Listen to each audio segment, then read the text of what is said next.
Bonjour à toutes et à tous. La F1 est de retour en Autriche en ce week-end de juillet, ce premier week-end de juillet. Et on a assisté à une première séance d'essais libres qui, bien sûr, ne veut pas tout dire car c'est la première de la saison. Il faut vraiment attendre de voir le vif du sujet.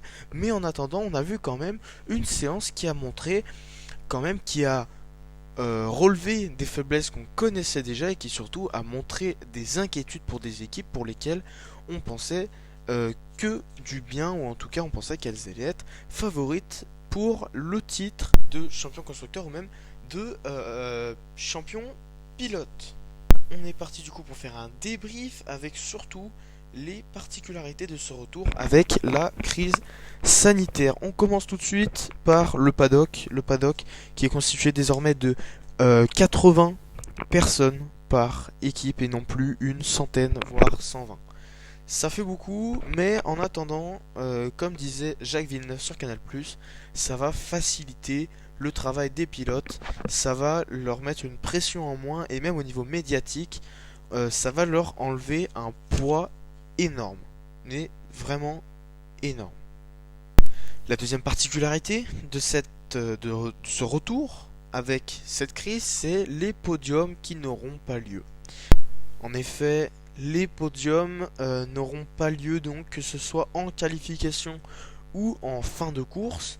Alors en qualification, il y aura quand même une petite célébration, une petite animation, avec, vous le savez, ces plots qui sont positionnés au milieu de la piste, qui affichent les trois premiers. Ils seront plus espacés pour se garer sur la piste et enfin, il n'y aura pas d'accolade, il n'y aura pas d'interview, juste un coucou à la caméra et puis voilà. On arrive sur la partie la plus intéressante de ce retour, effectivement, c'est la mécanique, c'est les voitures, c'est ce qu'il y avait en piste. Alors pour commencer, la piste était plutôt fraîche. Les Formule 3 sont déjà passés sur la piste, mais on nettoyait la piste, on enlevait toute l'eau qu'il y avait sur la piste et c'était ce sont donc les pilotes de Formule 1 qui ont eu la lourde tâche de gommer la piste, c'est-à-dire de créer la trace de trajectoire idéale et surtout de chauffer parfaitement bien la piste pour pas que ça patine, etc. Au début de la séance, ça patinait énormément, je vous l'affirme. Au début de la séance, il y avait une température ambiante dans l'air qui était de 18 degrés et une température sur la piste de 22 degrés, ce qui n'est pas chaud du tout pour une piste de Formule 1. Alors faut dire qu'après les centaines de tours, les cinquantaines de tours qui ont été effectués, forcément ça a dû réchauffer la piste. Mais en début de séance, en tout cas 22 degrés en température de piste, 73% d'humidité. Il faut dire qu'en début de séance, on a vu la pluie arriver, que les creux des vibreurs étaient remplis d'eau. Et au final, ils sont restés tous en slick. La piste n'était pas assez humide pour que les commissaires ordonnent la mise en place des pneus intermédiaires et pluie. Entrons dans le vif du sujet désormais avec les performances et les différents problèmes qui ont été remarqués sur la piste. On commence immédiatement avec les Ferrari qui ont été fort décevantes, honnêtement.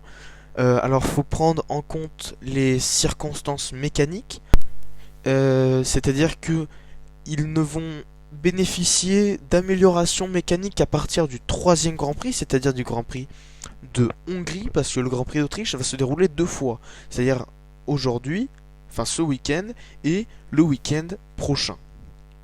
Au classement final de ces essais libres, Charles Leclerc a terminé 10e et Sébastien Vettel a terminé 12e, derrière des équipes comme Racing Point, Renault, McLaren. C'est fort décevant de la part des Ferrari. La Haas également a assisté à un problème, bon ça c'est pas étonnant, mais ce qui est étonnant c'est que c'est arrivé dès le premier tour. C'est-à-dire que les équipes sortaient, elles ont fait un tour de chauffe et sont rentrées directement au stand.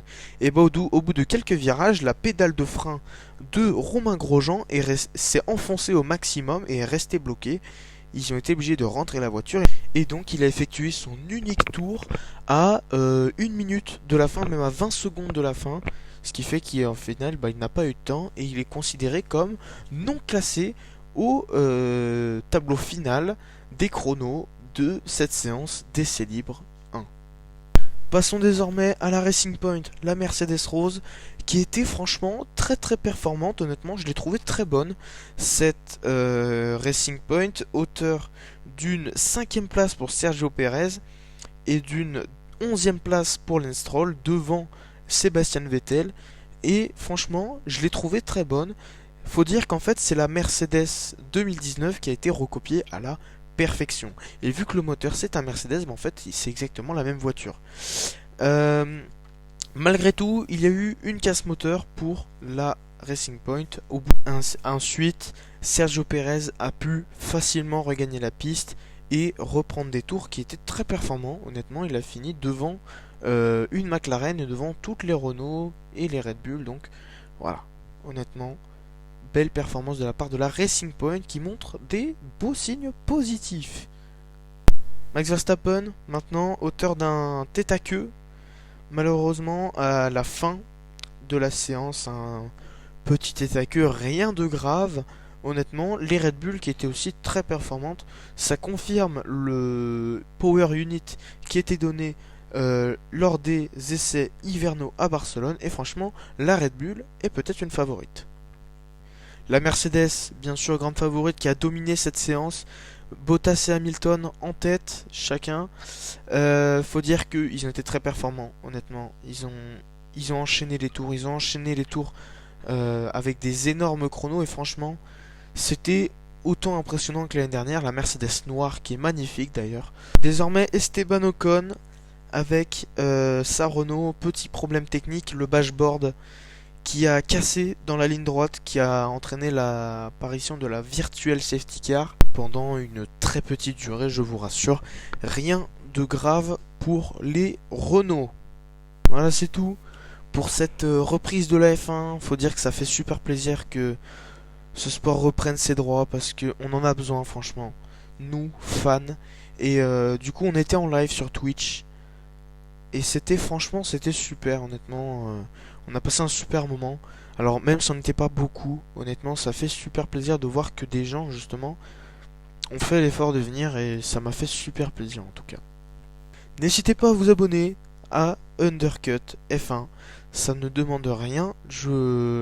La chaîne Twitch, je vous la mets dans ma bio Instagram. Donc voilà. Merci beaucoup à tous d'avoir suivi Undercut. On se retrouve à 15 h pour la séance d'essai libre 2 sur Twitch. Top, petite interruption, enfin petit parenthèse pour vous dire que le live s'est déjà déroulé. C'était moins sympa parce que c'était la digestion, tout ça. Il y avait peut-être des gens qui mangeaient, machin. Du coup, la suite n'a pas eu lieu. Mais on a quand même fait un live. Il n'y avait pas beaucoup de monde, mais honnêtement, j'ai quand même pris du plaisir à le faire. Et j'ai pris des notes. Et puis, on se retrouve après la course lundi pour la prochaine vidéo. À très bientôt. Ciao.